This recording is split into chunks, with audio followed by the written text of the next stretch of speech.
Welcome, everyone. I am delighted to have Jessica Riphenburg with me this morning, and we're going to have a lovely time getting to know Jessica better and introducing her and her amazing work in the community with all of you and our LightRoot community. So, without further ado, Jessica, I'd love to hear a little bit about just where your business is based, first of all, and then we can dive into some more questions after that. Yeah, I'm based in Madison, Wisconsin, and I'm starting to branch out doing some things up in Baraboo and Reedsburg, and it's just organically reaching as I connect with different communities. So really open Hmm. to doing work in the Wisconsin and Illinois areas. Great, wonderful. And I would love to know what you do and also kind of the journey that's brought you into the work that you feel called to do right now in these various communities. Yeah. So I am a shamanic practitioner. And I do a lot of ceremony work, a lot Mm. of threshold work. I do a lot of teaching. And I recently launched a nonprofit that expands on all of that so that Mm. it's inclusive of bringing other people in that do contingent sorts of offerings. So that's my baby I've really been nurturing as of late. Mhm. And what brought me here? Gosh. And what's the name of your nonprofit, if you don't mind me Oh, yeah, asking? Sacred Thread. Okay. Thank you. Yeah. What brought me here is, you know, it's been quite an evolution. I stepped into shamanism 15 years ago, and I got really sick and Mm. was unable to get out of bed for, gosh, probably a couple weeks. I could get up and do some of the most basic things, but it was a real struggle, and life was just blowing up in all these ways. And it was not the first time that I had experienced that sort of thing, but I knew like this has got to be the last. I cannot Mm. go here again. When I was younger, Mhm. I um, had some pretty severe emotional and mental health issues and, diagnoses of bipolar and psychosis and institutionalization, medication, Mm. treatment trauma from psychiatrists and like all this Mm. stuff, right? So like I had really been through the gamut of experiences from a young age of, and just my personal experience was that I wasn't getting healing. I wasn't getting the support that I needed through those experiences. It was Mhm. like, teens to mid late 20s. And so it was coming around again. This like I could feel it coming as like, this is where I went the last time I really spiraled into Mhm. that depth of um mental and emotional just severe depression and all the stuff, right? Mhm. So I said, I will do anything to avoid that again. I cannot go there again. And that's what landed me in the chair of a shamanic practitioner. And I was his client for 6 or 7 years.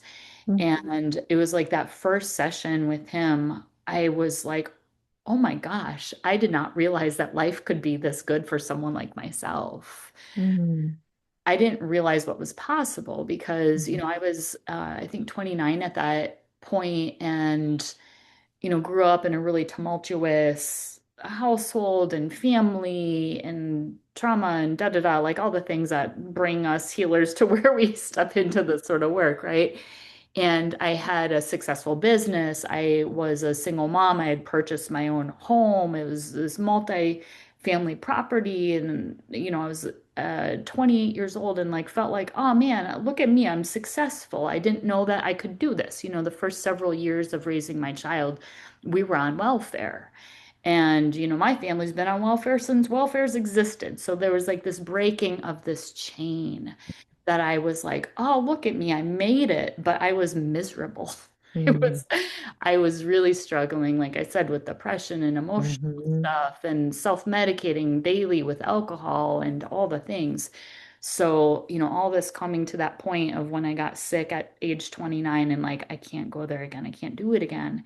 And going to that practitioner and just realizing, whoa, we can change our lives. We can change ourselves. We are the creators of our lives. Like after just one session, I just knew Mm. and I got hooked.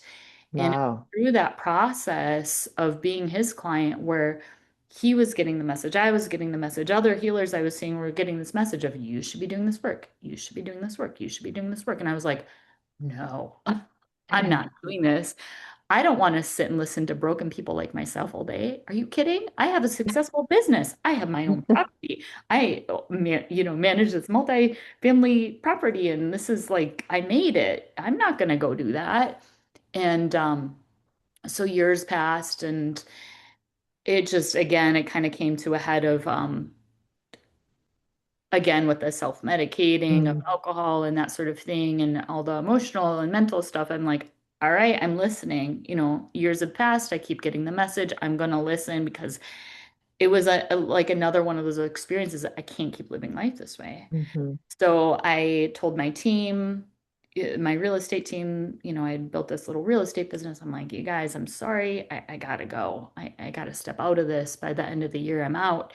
And I started diving into shamanic trainings and hosting circles and doing healing work with people. And it's just completely changed my life, Mm. and something that was true for me is that it's like you change yourself, you change your life, and now it's like, well, who's here with me, right? Because the old Mm-hmm. life and the old people, like some of those relationships came with me, but not all of them could because I Mm-hmm. changed so much, Right. finding myself in this very lonely place of like this next kind of dark night of the Mm. soul of like I don't have people anymore, Mm-hmm. and that's Mm-hmm. something I notice so many of us go through. I think maybe we all do. We go through that phase of like, I don't have anyone anymore. I don't have a, Absolutely. I felt like I didn't have a single friend in the Mm. world, you Mm. know?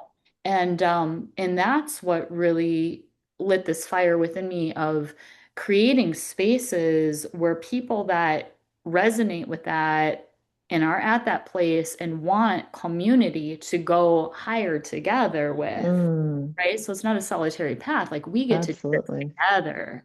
We're in this together. And that's where the joy comes from, right? Because it doesn't have to be all about the work, showing up and doing the work. And like that's great. But it can be very lonely and Mm. isolating. So that's what brought me here. Mm. Amazing, really powerful story, Jessica. I can relate to so much of what you're saying. I'm sure many people in our community can as well. So thank you for going into such detail with that because I think there's a lot of people who are in even the space that you used to be in, who are in that space today. So I really appreciate you sharing all of that with us. Yeah. It's really powerful. And I'm so happy you're doing the work that you're doing. It sounds so important in today's day and age. Right now, we need that community, we need that connection. I'd love to know a little bit about, I know you mentioned kind of bringing people together in, community spaces. So do you do one-on-one sessions as well as group, or just kind of give us a little bit of the lay of the land of the different kinds of experiences or sessions that you offer? Yeah, I do one-on-one work, and I have several practitioners that I refer folks to in one-on-one work too, because I'm doing less and less of it as I focus more on the community work and teaching. Mm-hmm. So what I do one-on-one is threshold work. So somebody comes to me and they're like, I'm in the midst of a really huge change, kind of like what I had shared myself. Hmm. Yeah, I Hmm. I feel it. I don't really know what's happening, Hmm. but I know that there's something greater to step into, or I want that. So that's what I mean when I say threshold work is like on that precipice of I know my life is about to change and I need support, I need guidance through Hmm. that. So that's essentially my one-on-one work, some mentorship Hmm. too. And it's more so the group work that I focus on these days, though. Hmm. Beautiful. Great. Yeah, and we'll post some links in there so people can find you and yeah, discover the amazing work that you're doing. That's great. I'm curious, I know how this has really obviously impacted you personally. What lights you up the most about facilitating, let's say, a group, community group? Yesterday we had a reunion of students and participants that have been part of my teachings and immersions and whatnot. And there were 16 of us that circled up on the beach in the sand and the sun and the wind and the waves. And it was such a beautiful time. And we were together for 3 hours. And the Mm, intention was that, you know, for some of us, it's been longer than others because everyone comes from a different cohort or there's some overlap.